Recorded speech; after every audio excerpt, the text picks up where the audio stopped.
Cartas de Cristo, Áudio 11, Carta 2, Parte 4.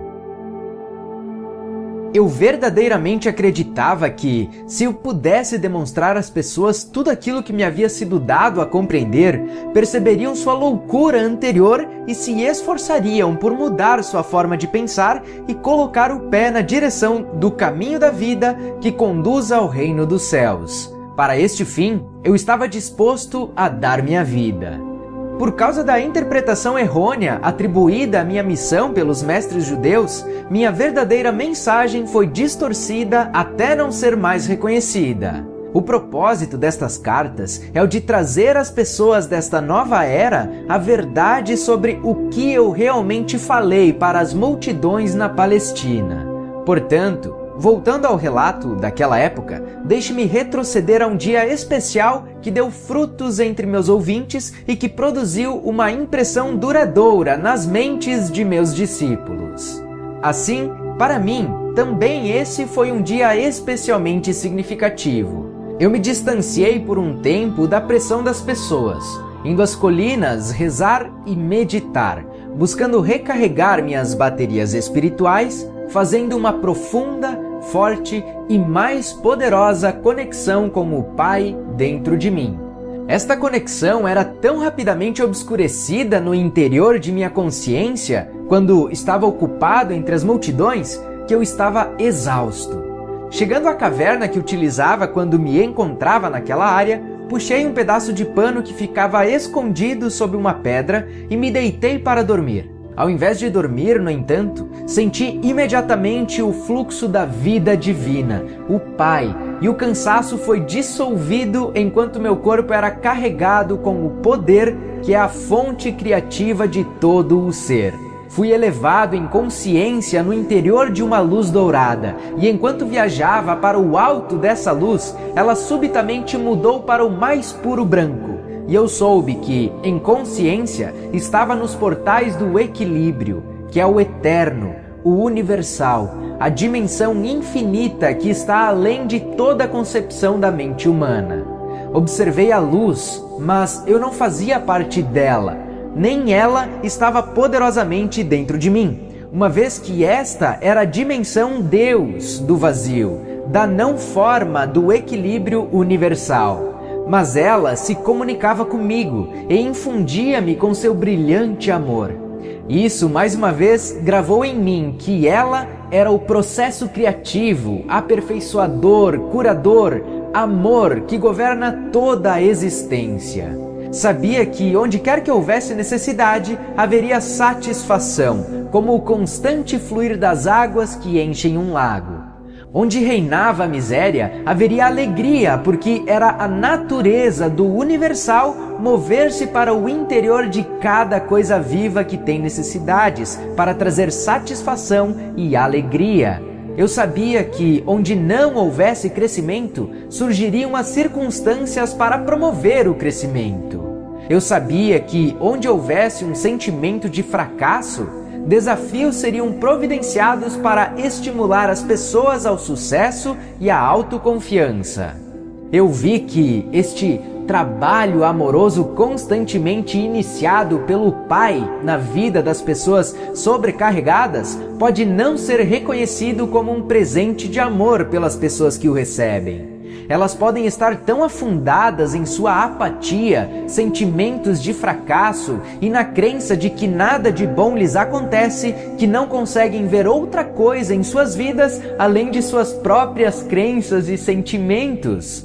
Consequentemente, ficam enraizadas no inferno criado por elas para elas mesmas. Não havia necessidade de sentir pena de ninguém.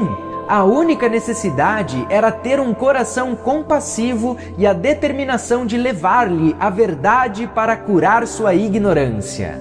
O maior presente que um homem poderia dar ao outro era a iluminação da ignorância sobre a existência e suas leis cósmicas, pois a verdade era que cada alma está compreendida no universal, e os níveis do fluxo da atividade universal em sua vida através do trabalho amoroso do Pai, dependem inteiramente da receptividade do indivíduo. Compreendi que o que as pessoas precisavam ouvir urgentemente era o que eu acabara de aprender. Elas precisavam ver e compreender plenamente a intenção, o propósito e o potencial do amor, que era a mesma substância do seu ser. Por causa de sua descrença, elas poderiam rejeitar o trabalho amoroso do Pai como se fossem desafios dolorosos e então se renderiam ao fracasso para sempre. Eu vi então com mais clareza ainda que havia sido enviado para despertar as pessoas para todas as possibilidades de autodesenvolvimento, de prosperidade e realização da alegria e da felicidade, mas dependeria delas que acordassem e aproveitassem aquilo que era oferecido. Lembro que esta elevação durou a noite inteira e na manhã seguinte acordei sentindo-me mais vivo do que nunca. Minha mensagem tinha sido esclarecida, tinha visto ainda mais claramente a realidade do Pai e sabia que era capaz de sair naquele dia para encontrar a multidão e transmitir o poder e a vida daquilo que me havia sido mostrado. Enquanto descia da caverna, fui até uma grande rocha onde se via o íngreme precipício. Quando me sentei, olhei abaixo a cidade que visitaríamos naquele dia. Podia sentir aquele processo de aperfeiçoamento, aquele impulso que tudo criava. O Pai surgindo em mim e ansiava por compartilhar aquilo com os demais, antes que os problemas da vida diária o encobrissem, e isso perdesse o poder e a força motriz no interior de minha consciência humana. Meus discípulos se juntaram a mim um pouco depois. Ao chegarmos à cidade, eles orientaram as multidões para que se dirigissem para um terreno inclinado além das casas. Em pé, sobre uma grande rocha no meio deles, comecei a falar. Descobri que a paixão, a alegria, o desejo, a veemência e a convicção vertiam espontaneamente nas palavras que pronunciava. Vocês estão extremamente cansados e pressionados. Suas tarefas se tornam mais pesadas à medida que envelhecem. O estômago fica vazio com frequência, suas roupas estão poídas. As pessoas irritam vocês e sentem que não há fim para os problemas e aflição de espírito. Mas esta não é a verdade referente às suas existências. Suas vidas foram destinadas a ser muito diferentes.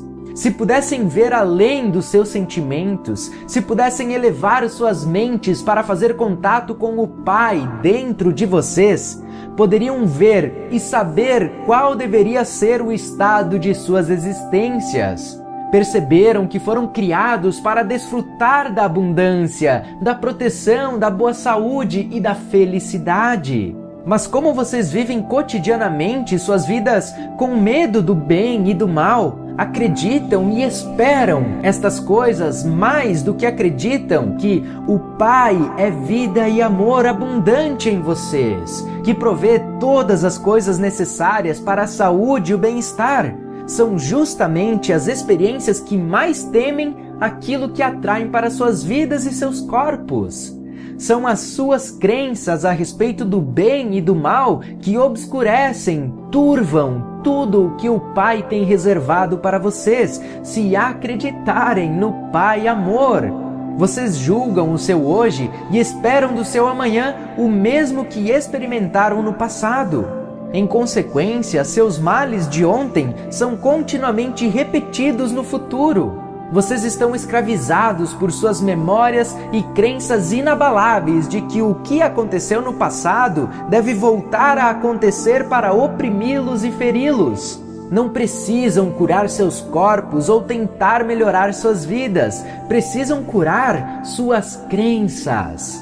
Já disse a vocês que não existe nada sólido sob o sol. Se pudessem curar suas crenças e alinhá-las com a verdadeira intenção do Pai para com vocês, as crenças errôneas que governam seus corpos e vidas se dissolveriam como névoa ao sol.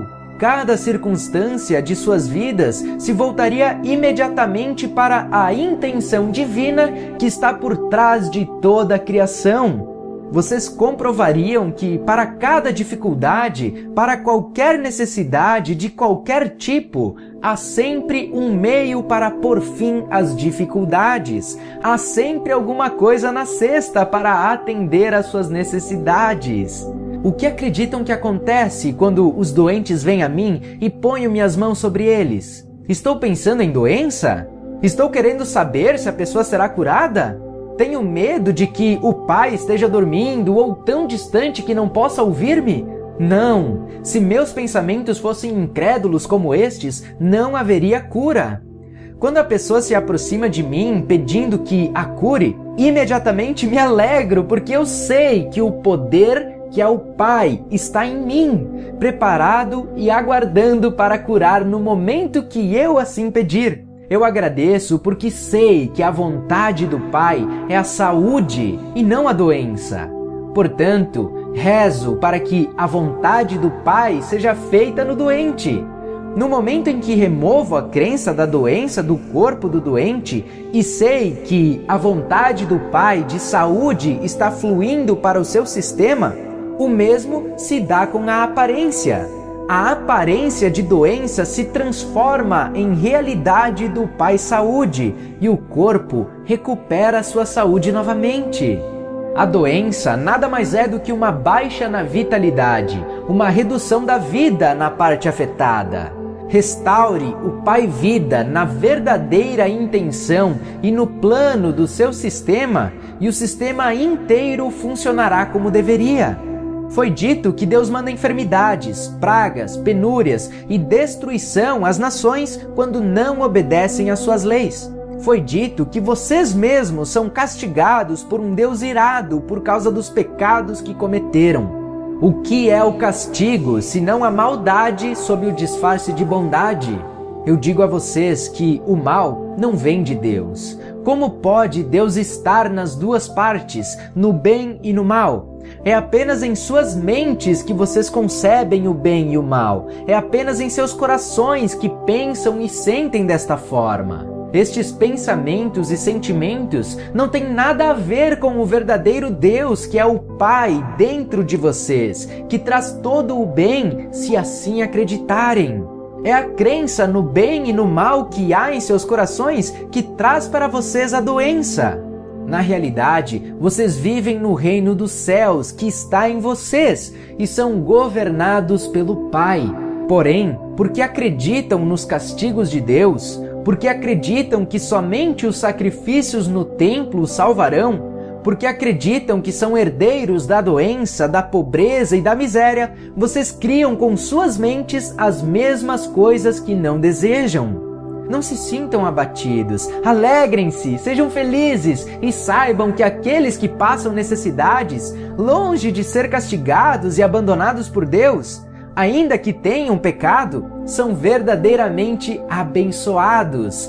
O homem que não tem nada é rico no poder do Pai, se escutá-lo, confiar nele e viver nele. Quando seus estômagos estão satisfeitos, quando seus corpos conhecem o bem-estar e suas mentes e corações estão confortáveis, vocês não têm necessidades urgentes de que o Pai torne-se ativo em vocês para satisfazer suas necessidades. Vocês acreditam que seus próprios pensamentos e mãos satisfazem facilmente suas necessidades, de forma que quando falam de Deus, podem apenas falar sobre o que ouvem por outros. Vocês mesmos não têm nenhuma experiência direta de Deus. Considerem os ricos. Estão mergulhados, confinados, atolados em suas próprias riquezas.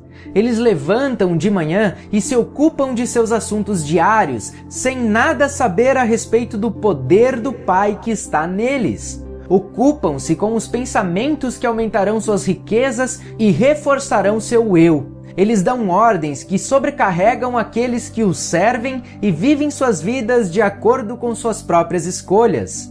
Por isso, eles desenham sua vida limitada a partir de seu limitado pensamento humano que surge de suas mentes e corações corporais. Adoecem e experimentam tanta miséria como o homem que nada possui. não percebem que estão apenas meio vivos, porque não estão em contato com a fonte da vida, o Pai dentro deles. Tampouco eles veem que muitas das coisas boas que surgem em suas vidas não são de sua própria invenção, mas sim do trabalho amoroso do Pai, escondido neles. Os líderes religiosos estão à vontade em suas próprias e confortáveis posições de autoridade. Eles não têm necessidade de nada além de suas próprias satisfações físicas. Porque não têm nenhum conhecimento pessoal de Deus, eles precisam ler em seus livros sagrados as palavras que os homens santos disseram há milhares de anos e contar às pessoas o que eles pensam que estas palavras significam. Mas tudo o que dizem é tirado de suas próprias mentes pequenas que estão aprisionadas no conforto de suas vidas, afundadas na expectativa do que irão comer e beber e qual vestimenta irão usar para impressionar as pessoas. Nada sabem sobre a inspiração que deu origem às palavras pronunciadas pelos profetas há tantos séculos. Nem mesmo sabem se estas são as palavras que realmente vocês necessitam ouvir neste momento, já que os tempos são outros. Acreditem em mim, os homens ricos e os líderes religiosos são fortes nas coisas da terra e não querem desfazer tudo o que eles consideram seguro e eterno em suas tradições e práticas. Qualquer desvio estremeceria as estruturas de suas crenças e, portanto, de suas vidas. Então, eles constroem defesas mentais contra o fluxo do poder do Pai. Eles também adoecem e, à sua própria maneira, conhecem a miséria como aqueles que não têm nenhum conforto terreno. Não existe diferença entre aqueles que pouco têm e aqueles que tudo têm na vida. Tanto os ricos quanto os pobres adoecem da mesma forma, fazem inimigos e se encontram sozinhos. Mas é enorme o potencial para que vocês ganhem mais do que os ricos e religiosos podem esperar ganhar em saúde, felicidade, companheirismo e realização no modo de vida que escolherem. E quando tudo estiver cumprido, vocês saberão que as oportunidades, a habilidade e a inspiração, tudo procede do Pai que está dentro de vocês. Saberão que nunca poderiam ter feito tais coisas se não tivessem pedido ao Pai que está em vocês para ajudá-los a utilizar todos os seus talentos, para colocar comida em abundância em suas despensas, e roupas nos seus corpos, e felicidade e uma boa vida para seus filhos. Todas estas coisas o Pai fará por vocês, se assim o pedirem, se acreditarem, se souberem e lembrarem sempre que é a natureza do Pai criar e então prover abundantemente para toda a sua criação. Continua no próximo áudio.